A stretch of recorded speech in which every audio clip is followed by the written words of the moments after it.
2019માં અમદાવાદના વટવા વિસ્તારમાં ગાંજાના જથ્થા સાથે ઝડપાયેલા સુશાંત બિસ્વાલે 2023માં વચગાળાનો જામીન લઈને જેલ છોડ્યો હતો અને બાદમાં ફરાર થયો હતો।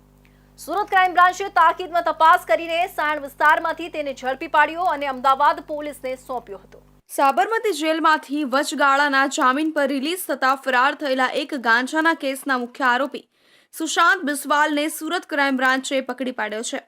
તેને અમદાવાદ પોલીસે ફરીથી જેલમાં મોકલવાની કાર્યવાહી હાથ ધરી છે। આ પહેલા 2019માં અમદાવાદના વટવા વિસ્તારમાં પોલીસ દ્વારા ગાંજાના જથ્થા સાથે અબ્દુલ, ઇમરાન અને નોમાન નામના 2 આરોપીઓને ઝડપવામાં આવ્યા હતા।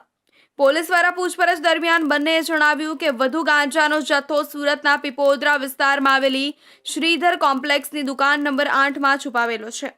આ માહિતીના આધારે અમદાવાદ પોલીસે સુરત પહોંચી જ્યાં રેડ પાડી 331 ગ્રામ ગાંજાના જથ્થા સાથે સુશાંત બિસ્વાલ અને અન્ય એક સંડોવાયેલા વ્યક્તિને ઝડપી પાડવામાં સફળતા મળી છે। આ મામલામાં દર આરોપીઓને કોર્ટ દ્વારા સાબરમતી જેલમાં મોકલવામાં આવ્યા હતા। જો કે 2023માં સુશાંત બિસ્વાલના પિતાનું મૃત્યુ થતાં તે વચગાળાના જામીન પર સુરત આવી ગયો હતો, પરંતુ ત્યારબાદ તે ફરીથી જેલમાં હાજર થયો ન હતો।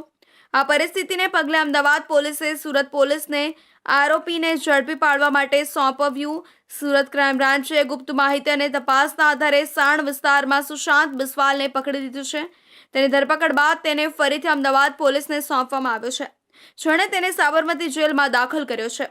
આ ઘટનાથી વધુ એક વખત ગાંજાના વેપારમાં સંડોવાયેલા ગેરકાનૂની પ્રવૃત્તિઓ સામે પોલીસની સફળ કામગીરી સામે આવી છે।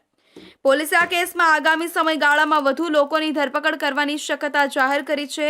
આ બનાવો પોલીસની સંયમિત અને ચોકસાઈથી થયેલી કામગીરીનું પ્રમાણ છે, જે ગેરકાયદેસર ગાંજાના વ્યવહારો સામે કડક પગલાં ભરવા માટે પ્રતિબદ્ધ છે। સુરત અને અમદાવાદ પોલીસની ટીમો સતત આ પ્રકારના ગુનાહિત કૃત્યોને ટાળવા માટે પ્રજા સેવા કરી રહી છે અને ભવિષ્યમાં આવી ઘટનાઓને રોકવા માટે વધુ કડક પગલાં લેવાની તૈયારીમાં છે।